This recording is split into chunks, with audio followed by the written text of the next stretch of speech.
The problem with the world is people believe that things are supposed to be easy and they're not.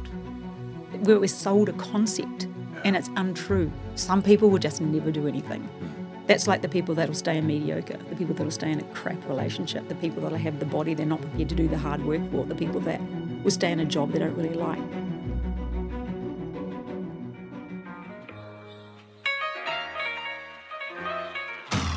Welcome to the Success Times Happiness podcast, a platform dedicated to engaging discussions with inspiring individuals aimed at nurturing personal development. I'm Richard Thompson, your host, a father, entrepreneur, world champion Ultraman, and passionate about all things high performance.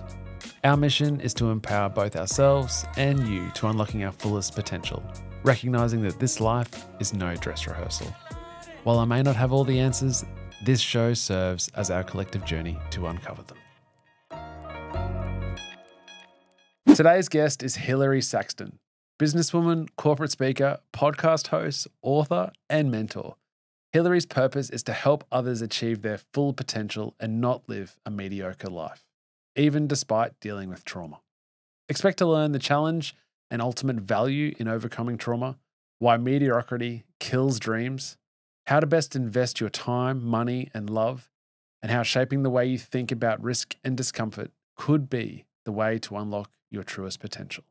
All right, let's get into it. Hilary Saxton, thank you so much for coming onto the show. Thank you for having me. I've looked at your list of people you've had and I'm feeling quite honoured. Oh, thank you. As I said to you before we started recording, I think we are cut from the same cloth. So I'm really excited to be able to have a really good chat today about all things potential and inspiring others to find that in themselves. An author by the name of Peter Levine said, "Trauma is hell on earth, but trauma resolved is a gift from the gods."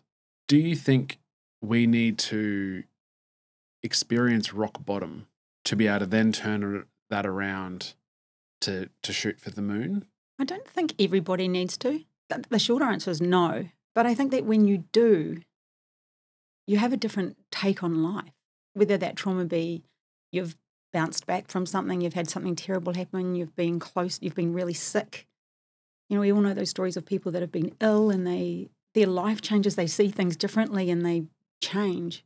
I don't think everybody does. Maybe it makes us work harder at being what we want. Yeah, certainly in my experience, hand on heart, I'm not the person that I am today without trauma of the past. For better or for worse, I think life is its greatest teacher, and I don't think I couldn't have read or learnt the ways in the way life works with, and then be the same person.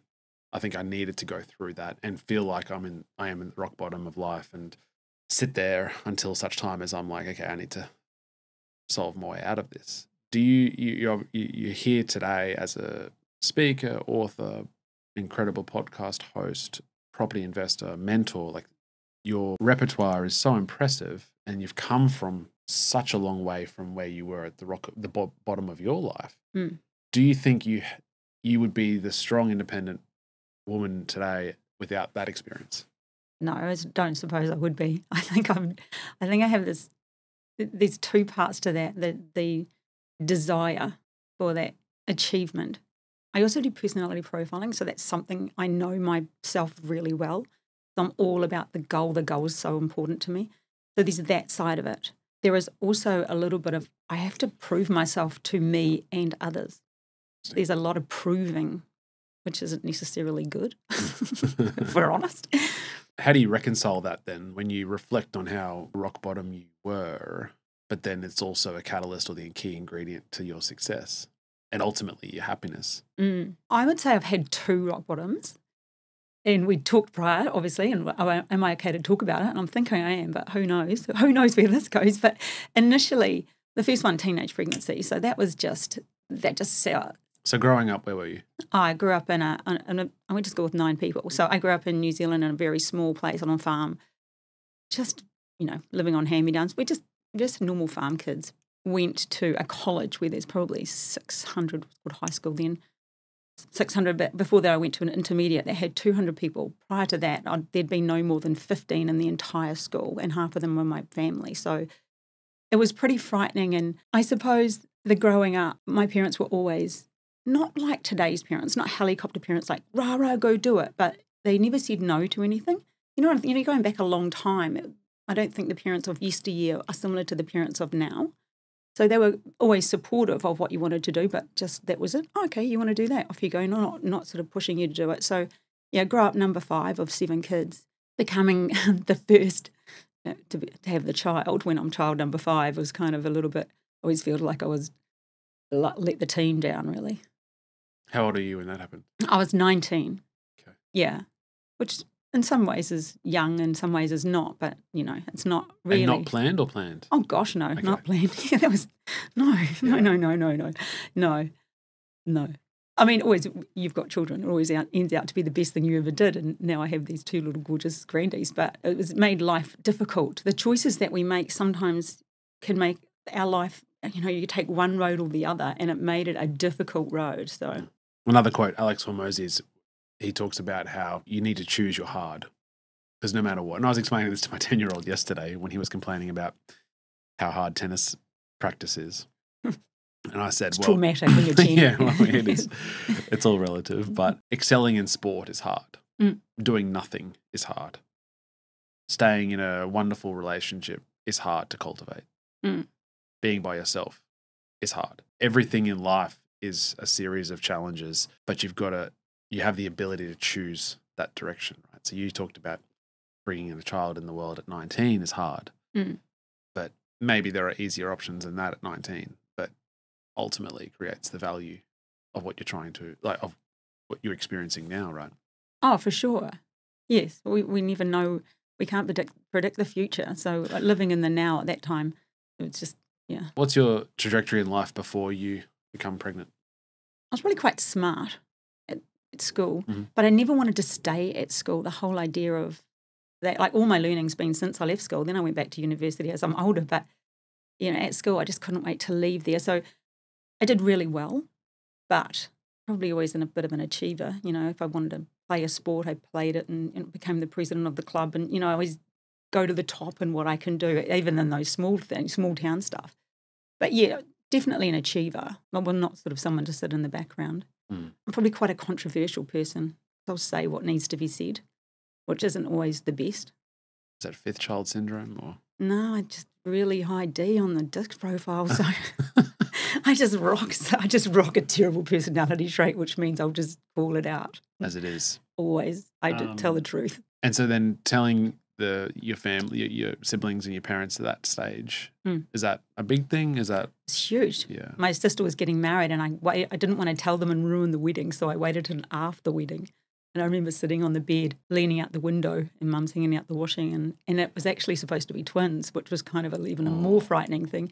And my mother couldn't wait to be a grandmother, but it just wasn't for me because, the oldest brother is probably, I think he's 12 years older than me, whatever he is. So they had 4 and then they had 3. They had a gap and that was just how it was. I said, Mum, I'm actually going to have a baby and I'm having twins. And she was kind of shocked but really excited because it was more about her at that point. Finally, I get to be a grandmother.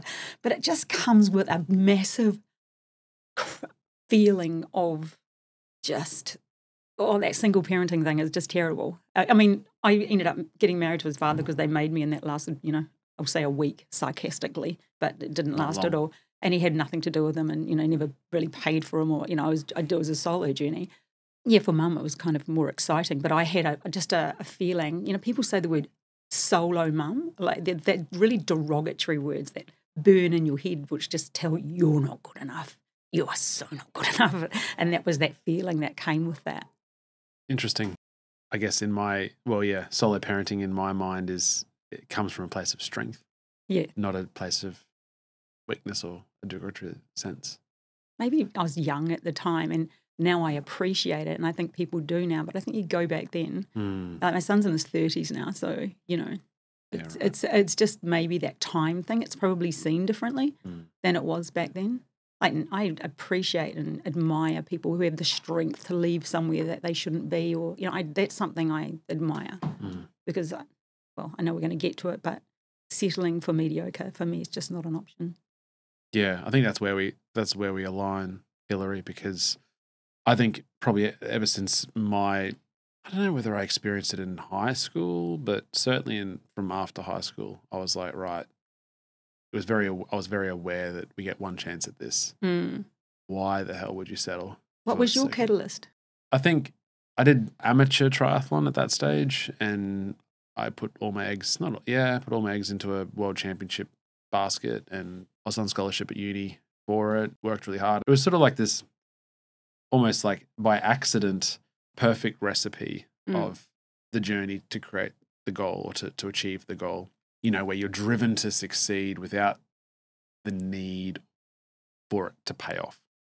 So you sort of see this in high performance sport or achievement where you don't really care about the end result. You're just so focused on the day to day and just getting the most out of yourself today. You're going that direction, but if that pays off, that pays off. But if it doesn't really matter. I was ultimately successful at that World Champs, and I'd come back. I started in the sport terribly. I was really, really unfit when I started 6 years before. But it was looking back at it going, oh man, if I could do that, then they are the same. That's the same recipe in anything. And then it's sort of like the fourth wall, so to speak, was broken. And I was like, anyone that's achieved anything, just like you and me, they just got two legs. They put their pants on one leg at a time. And right recipe.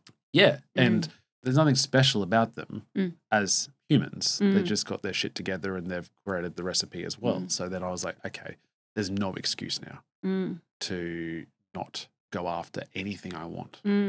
People who don't subscribe to that, you'll have a big goal or go off and try to achieve something, and people will not put you down, but will say, oh, that's crazy.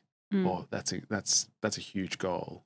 Or, and that just comes from I think in my own experience, that comes from their own deficiency. And it's also confronting for them, because if they see you achieve it, then it's like this mirror for them to go, whoa, he's no different to me and he's achieved that.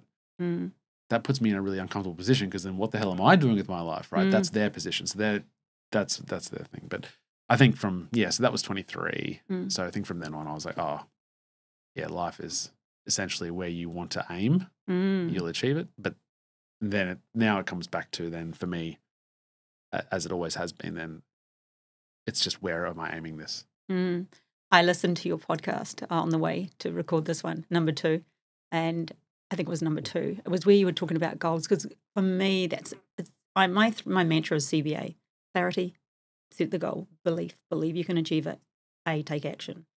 That's at CBA. They are the words that go with everything I say, because I don't think they don't work without each other. But listen, clarity, belief, action. CBA. You have to be clear on what you're wanting to achieve. You need to believe it, and then you need to get it done. Yeah, and they all have facets, and sure. Yeah.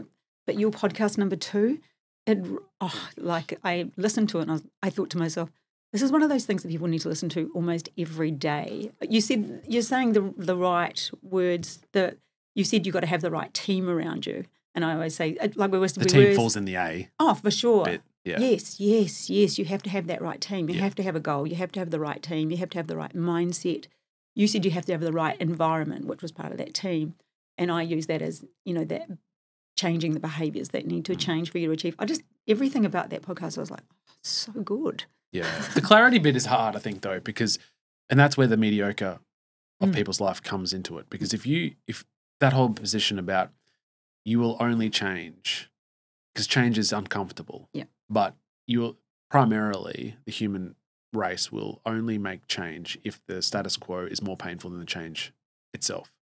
So if you're comfortable enough in where you are now, and the thought of changing that outweighs the discomfort of the now and the mediocre now, you won't move. No.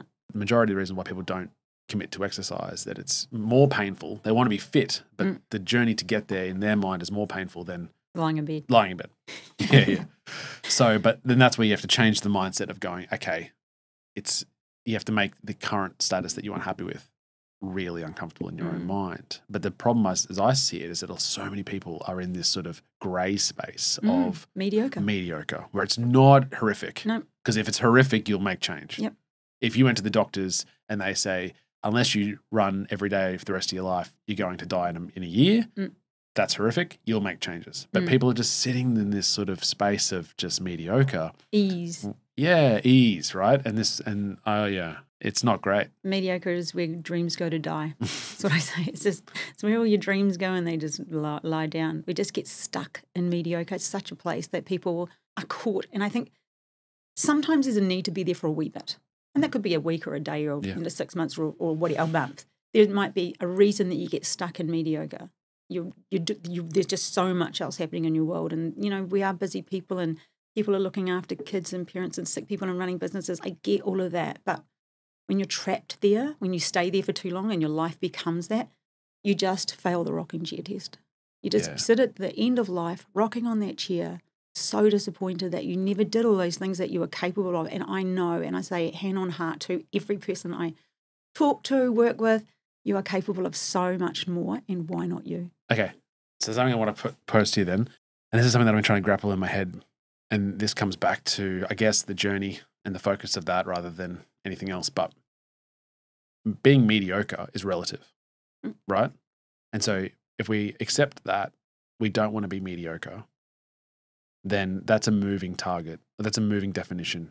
As you are on let's say the rocket ship to the moon, you are always in achieving something. Your quality of life or your quality of success or your quality of achieving continues to grow. And so at any stage on that ladder to the moon, you can by and large say, well, I'm on that path, so that's good. But as you go up, the chances are also that the mediocrity will kick in and say, oh, this is fine. I've achieved a lot, but this is fine, right? And so I see that, and this is a terrible example of Formula One racing or car racing, where you get someone who last season would have been so stoked to be top 5. And this year it's expected because of the quality of the vehicle or whatever the situation is. And so then now they're expected to win. And they get 5th this year and they're really frustrated because of the expectation changes. So they're not being mediocre, right? So as we keep succeeding, how do we keep calibrating what is possible when we are already on the path to something that's great? I think it evolves on its own. I think we just get, it's instinctive. A classic example is my journey with Toastmasters. My goal is to get incredibly well paid to speak on the stage, and I've been working on that, like you with your triathlons. I've been working on that in the background. So I've been doing the work and committing to doing a lot of stuff that I've really been working on it this year. I got the goal that I wanted. I stood on stage. I got second to someone who was coaching me as a joke. I said, how about you get first? I get second. He went off to the world champs. So I was pretty pleased with that. And that's out of 2,000 people. Wow. Yeah. So it was I ticked off that goal. I do feel like there's a recalibration. Oh my gosh, I can't even believe I said that. I had a moment where I was like, yep, okay, I'm there. Next step is, and then, so I'm still heading toward that goal. So I think I got it. I think and maybe that's what we all do. We just naturally recalibrate and go, to get to where I want to go, what is my next step? And I've taken my next step now. So I know what that is. I'm on that next step now. So I tick that one off.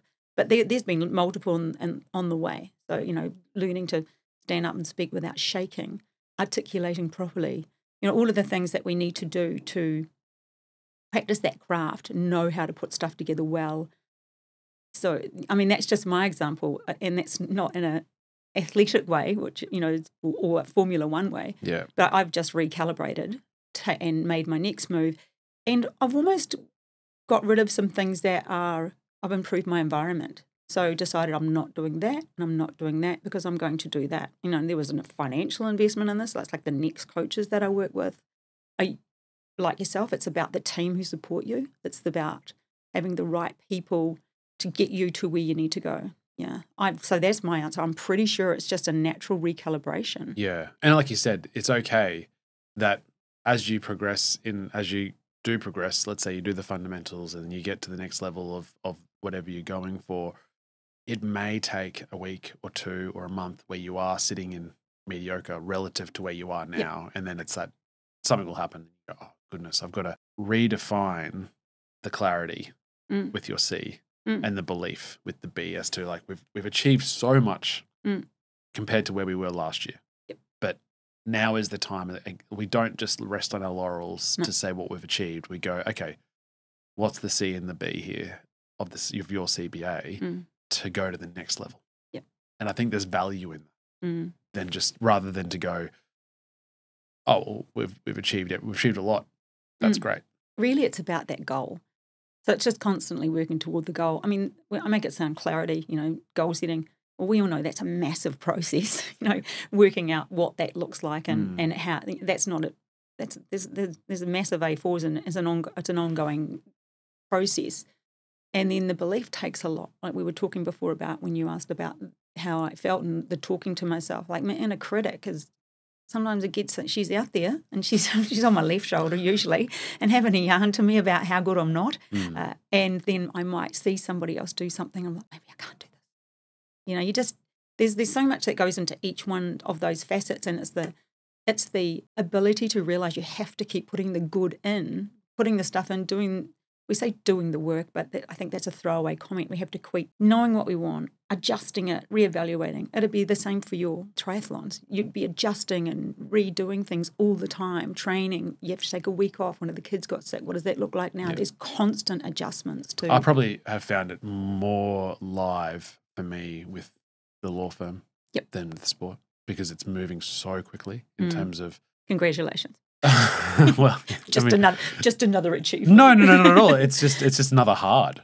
Yeah. Right? It's just another hard in life. And that's where, and we'll get into risk today as well, but I'm just finding that a really big bit at the moment to go, well, this is in advance of where I thought we would be. And so how am I dealing with that? And not just to go, oh, that's great. Well done. Pat on our backs. Because that doesn't help anyone. But also not to miss out on the fundamentals, like you talked about speaking. If you were off to the World Championships without doing the fundamentals, you'd be like, well, sure. But you go, well, sure, that's good, but we need to make sure the fundamentals are there and are always there. But with that, the inner critic bit, I find that really interesting as well because I listened to Novak Djokovic, who he won the gold medal at the Olympics in Paris. And that was the last thing he hadn't achieved. Arguably the best in the world on the stats numbers. Yep. And a reporter sort of said, does that complete the puzzle for you?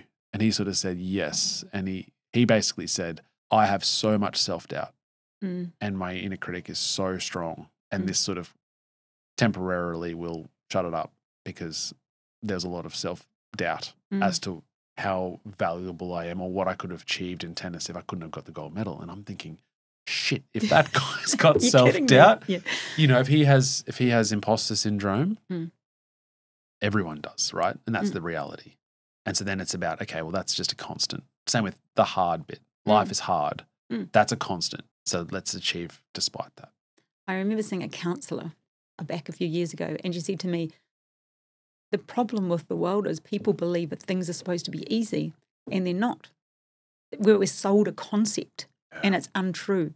She was a very wise woman who'd studied many modalities and sort of she was my counsellor, but she's almost a mentor. She taught me so much. It was really interesting times with her.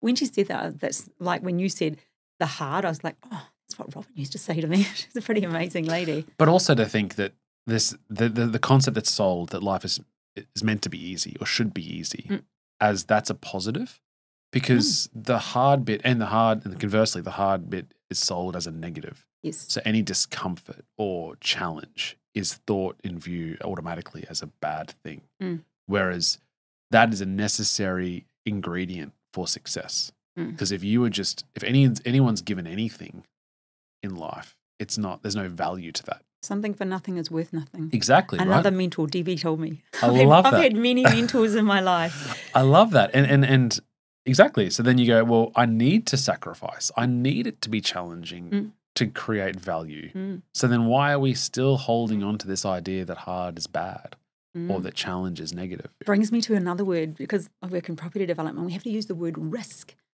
But it does my head in because people see it as such a negative word. I'm constantly on ChatGPT thinking, give me another word for risk. How can I say risk without saying risk? Because you say the word risk, it's like saying hard and challenge and change. They're all words we're like, oh, I don't want that.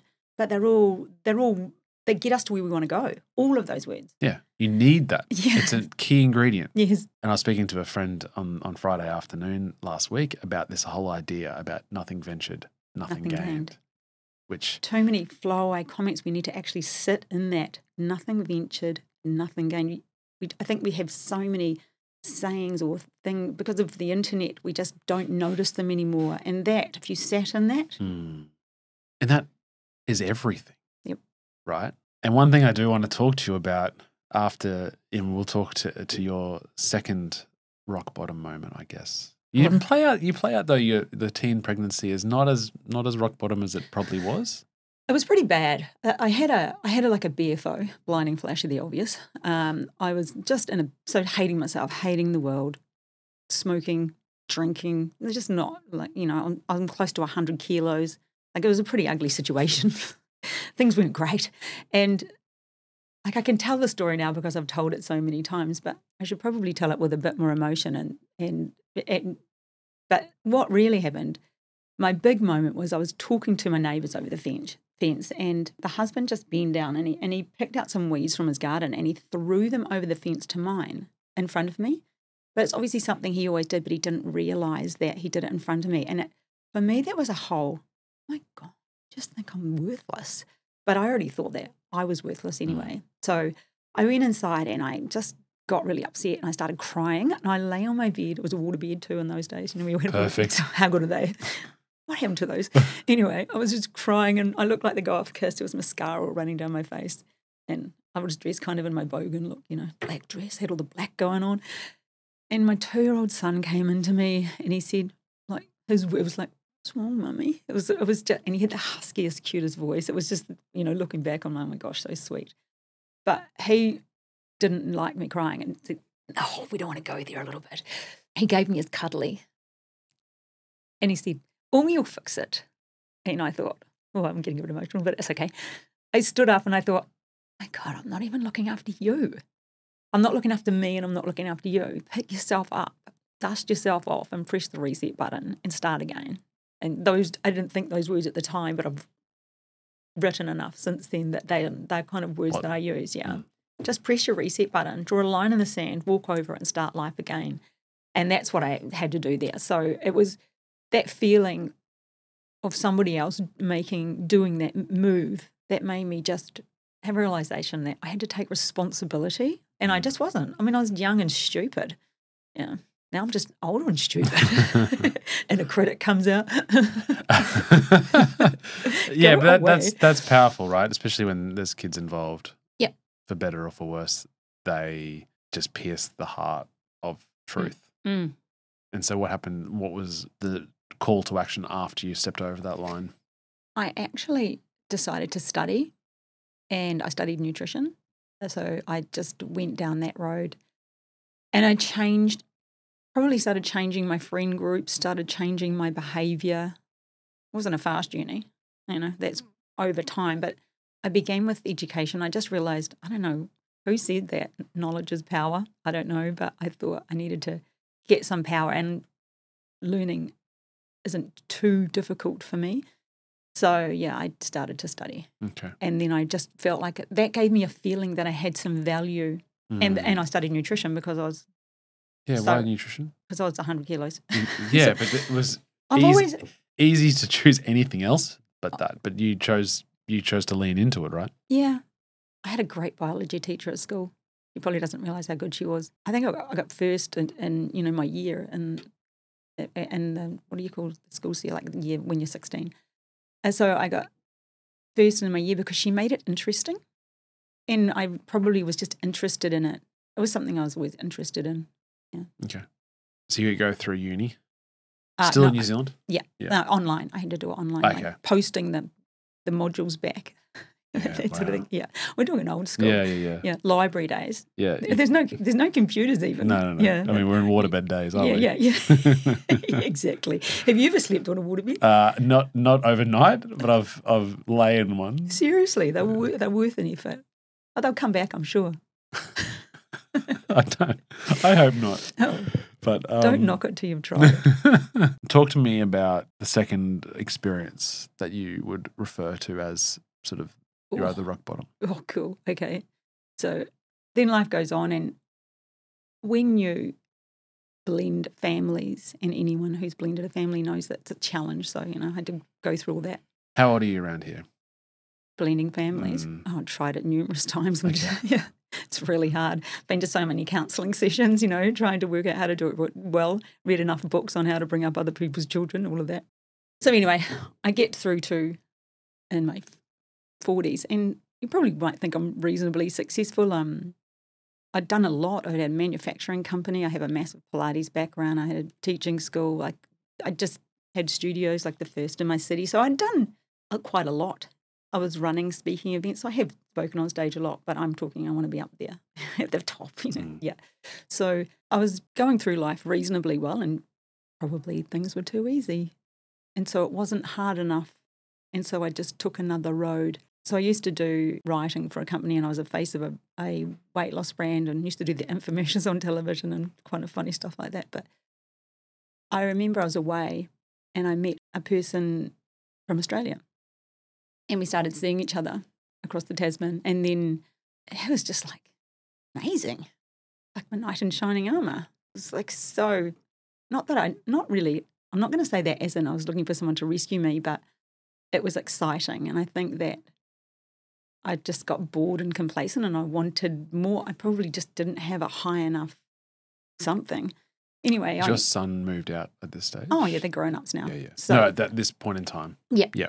I have a daughter too. Okay. So she had gone to university. So once she went to university, I moved to Australia, because in New Zealand you go to university and you leave home. You don't stay at home, because there's not that many, unless you lived in Auckland perhaps. Or Otago. Yeah, well, they went to Otago. Okay. Yeah. So she moved there on the holidays. She would come over. Anyway, it turned out that it wasn't an ideal relationship, you might say, and this person was actually an abuser. But you'd never know or never see it or never expect it. It was just horrific, to the point where he tried to hurt me. Well, he did physically hurt me a lot. I don't know how much you want to disclose on this, but it was a pretty bad situation, like physically bad. Police involved numerous times. It was pretty horrific. Drove me toward oncoming traffic, like really crazy, next level stuff. It was like every woman in that conversation, in that situation, they say it takes 7 goes to leave. And I tried probably at least 7 times. I moved to the Gold Coast. He actually came and stayed there every weekend. That's not even an exaggeration. He would stay there every weekend to watch me, follow me. It was just almost psychopathic. So in the end, my counsellor that I was seeing, that used to be our counsellor, said to me, you have to pretend you're with him so you can get away from him. And I had to move back to New Zealand so he would just stopped chasing me. He had an order against him. He wasn't allowed to leave the country. That's how. I mean, here's a business similar to this. Like, it would be something you wouldn't expect. And so I moved back to New Zealand, and within 3 days just blocked him off my phone. But that didn't mean he didn't try other people's phones. He carried on for about 2.5 years still trying to face me. I know, it's crazy. And the crazy thing is, you'd think strong, confident woman, achieves so much. How does this happen? And there are numerous reasons why. I've looked into plenty of them, but there's that low self-worth possibly could be still there, looking for excitement. It didn't happen straight away. It was the frog in the blender, or something in the frog in the hot pot. It doesn't happen on day one. It slowly happens, and then you end up in the cycle of, I'm sorry, and then you believe them, and it's just, and then it just gets more and more out of control. So then by the time it gets out of control, because they are out of control, because you don't want to be there, then it's horrific. Yeah. So bouncing out of that one was pretty scary. So, yeah, I moved back to New Zealand, and I was just around friends and had to go around people that look after me. It's quite an emotional, you're doing it again. Yeah, so, and then the rebuild of trusting that you can come back from that. Mm. But I think that, like, they're 2 extreme cases, but people, you're a great deflector. I'm good at changing but I believe that people overcome stuff. Like, people have stuff happen all the time, and it's that ability to go, okay, right, I have to rebuild my confidence. And I think like my confidence was so gone. I wouldn't even drive the car by myself. I was just, didn't know how to do my hair properly. I was just so, and it's hard to believe, I know, but it happens. And I think that we all have that on some wave. You know, women stop work to have families, and then they go back to the workforce and they feel like they're less confident, and then that inner critic starts. I think, and we all can cope with different things, but I do think that we all have that stuff happen to us on different levels and different extremes. And I'm sure you've got examples of things that bring tears to your eyes when you think about, you know, the hard stuff. Probably that even in your training or something where you've got to find that extra bit that's not there, and I think we all just have to rebuild ourselves. And I'm really big on self-awareness, knowing self, knowing me. No, I have to know me before I can know others, know how I'm going to behave, know what my reactions are, hence the perfect deflector. No, I think, and I appreciate you sharing that. I really do. I try to be as empathetic as I can as a human. I really struggle in this space because but I guess I can appreciate to a small degree the difficulty in leaving in that environment. But then my other side of me goes, why isn't it that easy? I coached people forever, and I used to think, you fool, just leave. Your brain becomes fried. So you just lose all. Your reality is it's just messy. Completely different. So much easier to say it outside, right? As an outsider, to say you need to leave this environment rather than being in it and going, well, I can't see the forest from the trees right now, so I can't see that's a clear answer. And no one ever tells anyone. Like nobody knows about what's really going on. When I wrote the book, it was such a healing process for me to write it because I had to write a little bit about that, and it was just really good. Like it took a long time. It's been, you know, it took a while for me to get past the hurt, but I could still read something now or think about something now, and I'm not triggered, but I'm like, but it's, you know, there's a dent in life. We all have. It'd be like same if you've lost someone or it's a grieving of something. Well, it is, right? You've lost something. Yeah. And I think the trauma bit, helping you to deflect even better than you already do, is the difficulty bit of your clarity, belief, and action is that in terms of goals, right, in life and how they want to be shaped for you, you have this vision in the future, whether it's whatever it is. There are a lot of conditions within that view that are constant. You want to achieve something in life, let's say this business or a business, but whilst that is the goal, to achieve that, there are so many variables in life that you've skipped straight past because you assume that they are constant. All your children will be happy and healthy. Your relationship will be strong and beautiful. Your parents will be alive through this process or whatever it is. And then when trauma happens, it's one of those constants that go off the cliff. And that's what shifts you because you're like, I hadn't contemplated. The trauma for the goal is an interesting component because you going after a big goal, there's risk on both sides.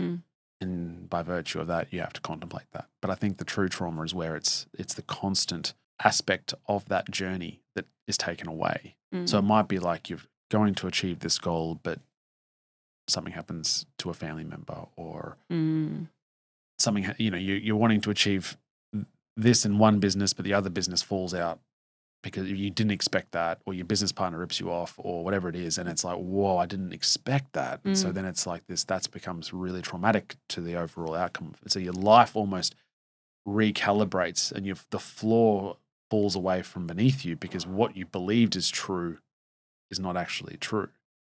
And that's where that clarity belief bit gets fucked up because you're like, well, I wasn't contemplating that happening during this time of my life. And now my life going forward is different. Is so hazy. Like I have no idea what that looks like now. I was like, it was almost like it was an A/B test going forward or as a binary outcome going to achieve this goal. But now the outcome, who knows? Because this other thing on the side is completely blown up. Something that I wasn't contemplating. And that's what makes it challenging.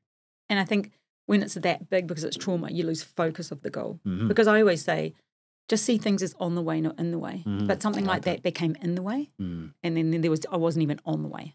Yeah. Yeah. So that's something I use a lot with people. It's you've just got to, because shit happens. Yeah, yeah. And so there's always going to be stuff, but just it can't be in the way. It's got to be on the way.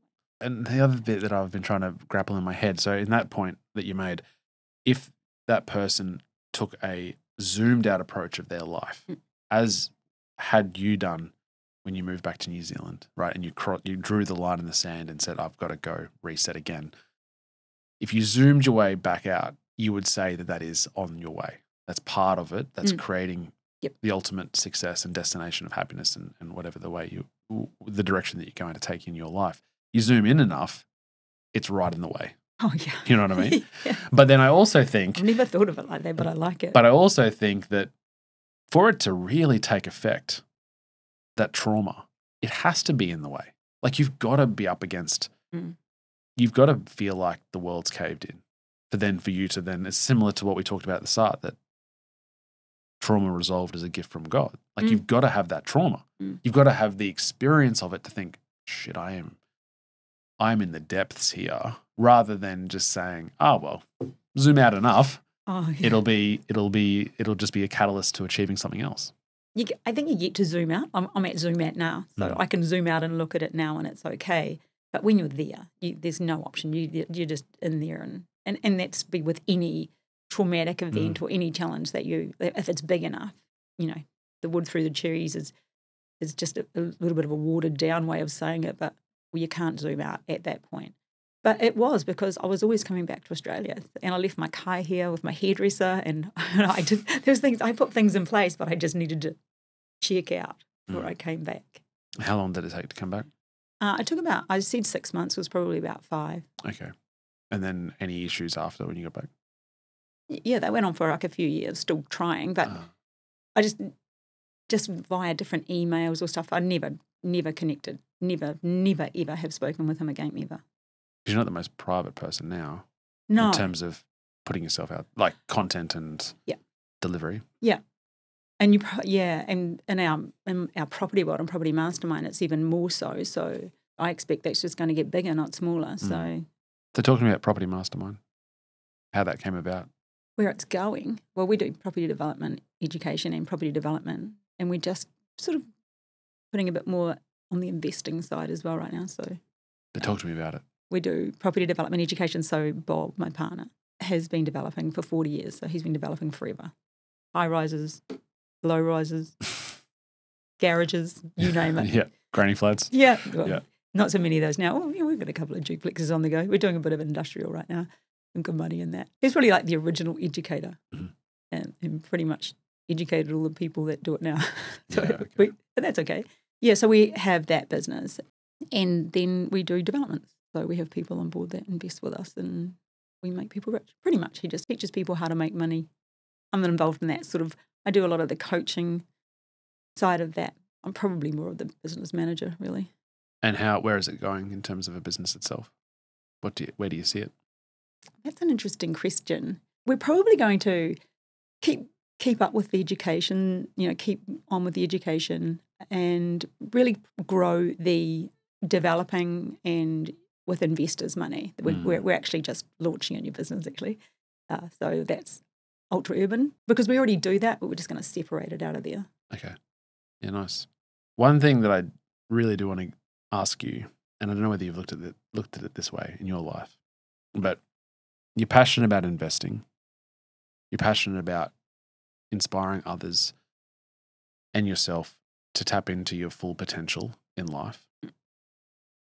And that's in property or in business or in relationships and love. All of that requires risk. It's all an investment. Sacrificing today for a better tomorrow, I guess, is the underlying value of investing. But there is risk that it goes backwards. And that comes back to that nothing ventured, nothing gained bit. In my mind, it's all the same for you in the sense that you're so passionate about investing in whatever it is, right? And creating that education piece around it. But in the same way as you would have had to rebuild trust in yourself and in the process with your previous relationship going so ugly. There's a good word. Horrific's another one I used. Yeah. And then now, obviously, with Bob, but also for people who are tentative, and everyone's, I guess, I hate the term risk tolerance, but everyone's got their own level of acceptable level of risk or how much they want to gain with what they're wanting to venture. But how do you calibrate or how do you back yourself when you've had a history or had experience with loss in that investment space, whether it be love? In anything, yeah. Yeah. I'm a risk taker. I have a high risk profile. Okay. So I just back myself. I think I've given two examples of horrific things that have happened, but there are hundreds of other examples of fabulous things that have happened. So I don't dwell on those impacting too much. Yeah, because, we've talked about the trauma, but there has been so many other amazing things that I've done, just so I probably. But the amazing things bit, I would imagine, have only been amazing because you've invested into it, right? You've invested in time, you've invested in money. There is a potential that any one of those examples fail, but they haven't. But the key component of that whole process is risk, right? So people talk about, children are the most amazing things that you can have, and they haven't got grandkids yet. But we'll come back after that and see. But but that's just in a form of investing. You're investing in hours every single day in helping develop their character and their personality, and then they see them grow up and they're adults and they have their own children. Exactly. There is potential downside. There is potential risk with raising kids. By and large, most people get on that. Give it a whirl. Some earlier than others. And some not quite as good as others. But interestingly, they don't necessarily form the same belief in investing of their money, I guess, and they're happy to stay a little bit more mediocre. What do you say to those? I just think that some people are like that. So I talk to investors a lot. So that's a lot of my job, is talking to people, and they want to talk to me about what we've got available. Ironically, somebody contacted me, and I'm talking to them again tomorrow, and I've talked to them numerous times of that, with fabulous opportunities, first mortgage security, and it's like, oh no, like they really want to do it, and they're never going to do it. So doesn't matter what you say. Nah. Unless you say, I promise to double your money, guaranteed, they're not going to sign the document. But we've got not promise to double, but some pretty good things going on with first mortgage security. If you understand what that means, that's massive. Yeah. And somebody emailed back, this isn't that particular person I'm talking to tomorrow, but somebody else said something back, and it's like, just don't get it. You'll never do anything. And some people will just never do anything. That's like the people that'll stay in mediocre, the people that'll stay in a crap relationship, the people that'll have the body they're not prepared to do the hard work for, the people that will stay in a job they don't really like. So that's, I think, I probably equate that with risk. I'm just not prepared to put up with things. People who are listening to this show and your podcast, Bounce Back Better, and all the other self-development podcasts, presumably they're the people that are quite happy they're on that path of self-development. If they are in mediocre, they're at least on their path to experiment as to how they get off it. Presumably there is always going to be people around in our circle who are quite happy to settle for mediocre. And that's similar to the client that you're speaking to you, to going, well, here we go again. Yeah, and you're like, well, I can't help. You're almost like I can't help you. Yes. You need to help yourself. You need to get on the train yourself. Yeah. I can help you once you're on there, but you need to take that step. Is there anything you would do to the people in your circle who are just sitting there not quite happily, but not willing to make any changes? Or do you just put your hand up and say, you need to, you can't force change on anyone? I think often they're not aware of it. So we have an online event this weekend, so I'll just have a wee chat about mindset. There are a lot of people at the beach, but not everyone gets in the water. And I really like that. And I think that happens in life. They go to the beach and they want to get in, but they don't get in. So I think the opportunity to speak to all the mediocre people are who I want to reach. That's why I always say share my podcast with a friend because there are people that do want to, but they went to the beach, but they never got on the water. One, they thought they were too fat in their bikini, and the other one, the water was too cold, and the other, they had all the reasons. Wasn't perfect scenario. Oh my gosh, no. Yeah. Yeah. And the final quote I have on this is from Moses, where he said, if you can do it when it's hard, you can keep doing it under any conditions. So that's a similar, like you just swim no matter what, right? If you only wait to start when it's easy, you'll either never start or you'll quit the moment it gets hard again, which it always does. Yep. So you might as well start when it's hard. And I love that. Oh, I just got goosebumps Well, all over my face. And that's exactly what I was trying to teach these life lessons to a 10-year-old yesterday, but you're too early. Yeah, maybe. But we'll just bring it down. Like just almost like as a philosophy in life is to lean in, or at least just focus on things that are hard. Draw your attention to that. Like another saying is like the thing you need to find the most is the place is hidden in the place you're least wanting to look. And so you just go, but you just go, if I'm putting this off or if this is challenging, do it as a first priority, right? Like that's the step to achieving anything, though. Isn't the first thing you do every day the hardest thing? Yeah. The one that you're avoiding the most is at the top of the list. That's it every day. Yeah. Yeah. So, no, I love the beach analogy, though. Everyone goes to the beach, but not everyone goes for a swim. Yeah. When they want to, they went there for a swim, but they don't get in the water. They go home dry. I just heard it a couple of days ago. Don't know where. I was listening to something. I was actually, because of what I want to do, so I'm studying other people doing what I want to do who are doing it well. So it was somebody who just doing what I want to do well. And he said that, and I was like, oh, God. You got to go in for a swim. Yes. If that's what the goal is. Yeah, exactly. Yes. If you're going to the beach for a swim, go for a swim. If you're just hanging out with the kids or babysitting, knock yourself out. Hilary, this has been awesome. I really appreciate it. So it has been great, actually. You never know what it's going to be like. The final 5 questions, usually I send to the guest, but I haven't in your instance. What does success mean to you? What does success mean to me? Funny, because I look up at Success and Happiness podcast. I think it's achieving the things that I want to. It's that rocking chair test.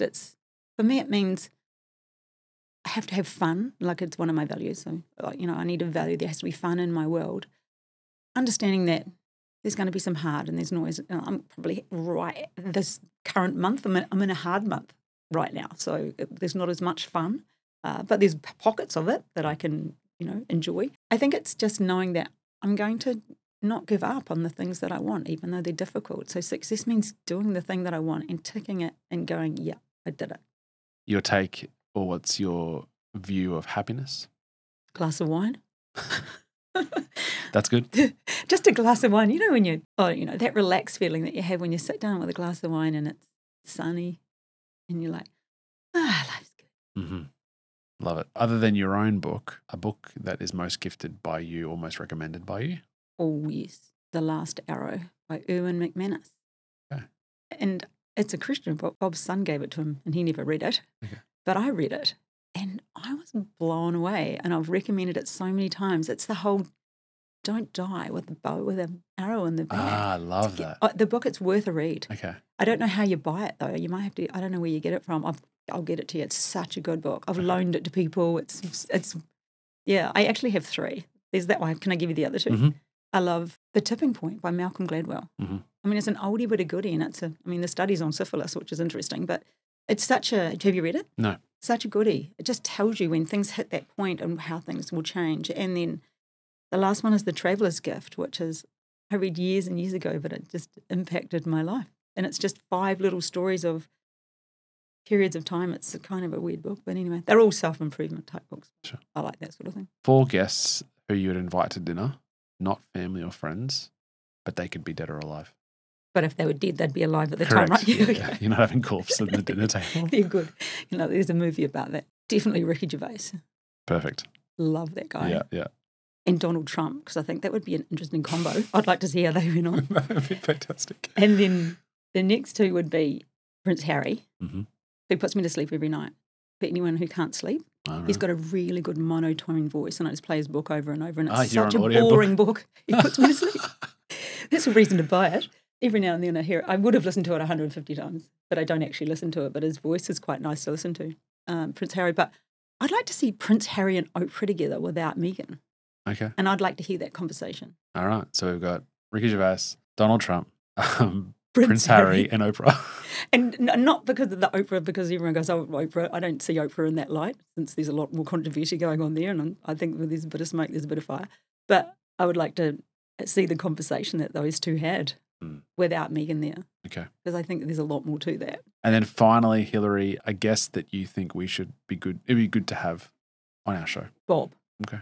He's a legend.